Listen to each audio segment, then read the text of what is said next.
Ini adalah lanjutan dari di episode sebelumnya.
Demonstrasi yang terjadi pada 21 dan 22 Mei merupakan bentuk kekecewaan sejumlah kelompok masyarakat pada penyelenggaraan pemilu 2019. Aksi damai berubah menjadi bentrokan ketika massa menolak dibubarkan oleh pihak kepolisian.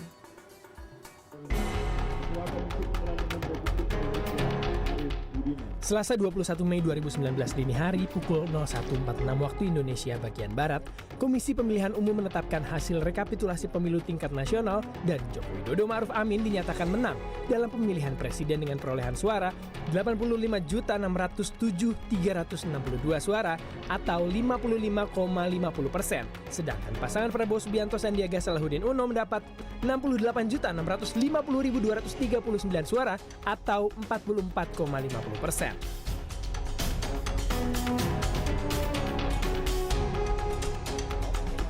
Pada pukul 13.00 WIB, calon Presiden Prabowo Subianto melakukan konferensi pers menolak hasil penghitungan KPU dan akan menggugat melalui MK.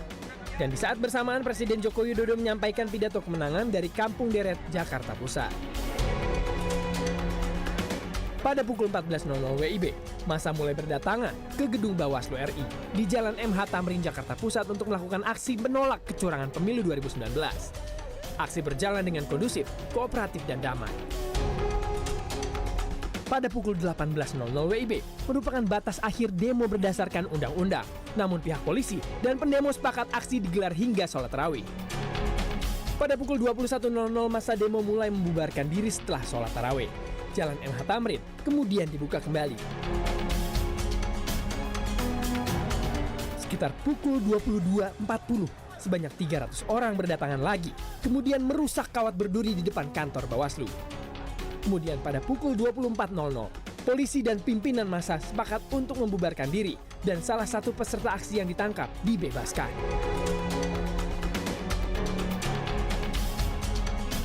Rabu 22 Mei 2019 dini hari pukul 00.30, massa mulai melempar batu, petasan, dan bom molotov ke arah petugas.